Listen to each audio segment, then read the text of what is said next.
All right, I'm speaking with Efia Wangaza with the Malcolm X Center for Self-Determination in South Carolina. Efia, how are you doing? Good evening, brother. How you doing? Doing good, doing good. Got a few questions for you. The first question is, give us a brief outline of the recent report you've written on political prisoners, prisoners of war, and political exiles in the United States for the Universal Periodic Review process.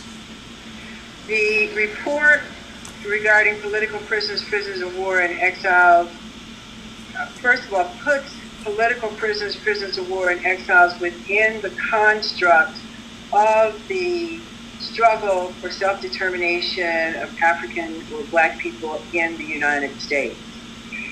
It, however, places the greatest emphasis on the fact that they are the survivors of the COINTELPRO illegal actions of the U.S. government as represented by the FBI and J. Edgar Hoover in its continuum of campaign of repression against efforts of dissent in the United States. Marcus Garvey being the first, and then coming forward in the 50s and 60s with Martin Luther King and other civil rights activists, all the way up to and including the Black Panther Party, the Black Liberation Army, Revolutionary Action Movement, which received the brunt of the most violent and brutal forms of military political repression from the U.S. government. The result of which, of course, is people still being incarcerated in near 40 years. So we place them in historical context.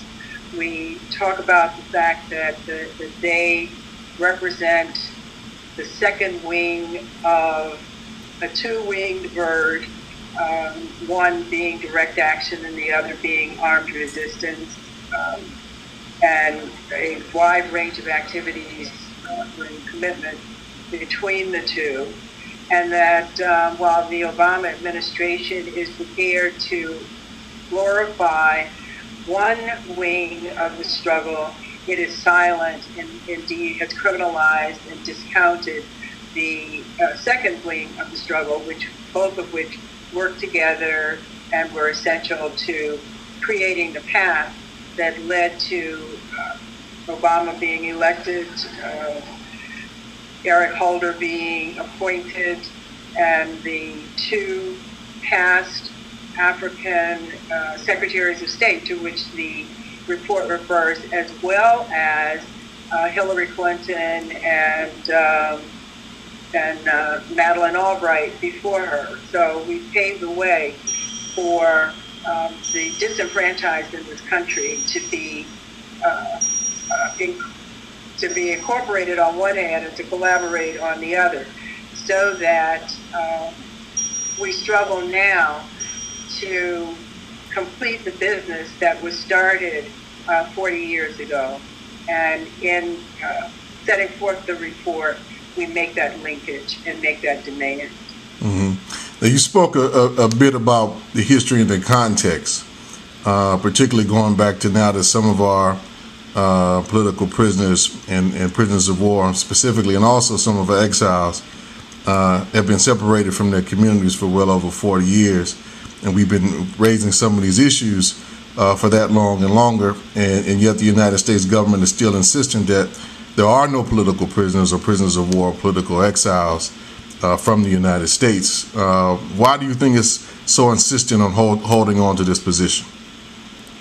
The United States, the home of Hollywood, operates on the basis of images, from beginning with the Constitution itself, which presents itself as a human rights document as opposed to the commercial document that it actually is.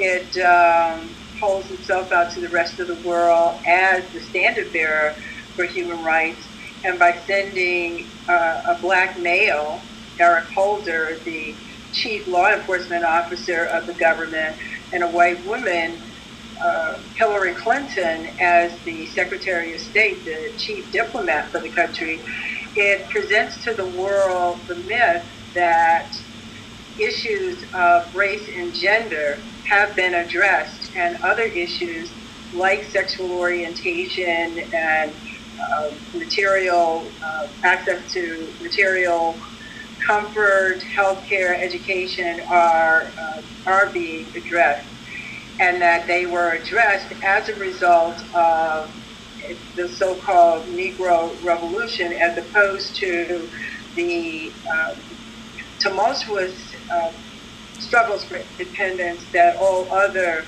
countries had, denying again that that same kind of tenor occurred and is just below the surface in the United States. It undermines the myth that U.S. democracy is not hypocrisy, and that through the use of the U.S. Constitution and diplomatic, so-called democratic means within the United States, that these problems can be addressed without the use of force, which is, of course, untrue.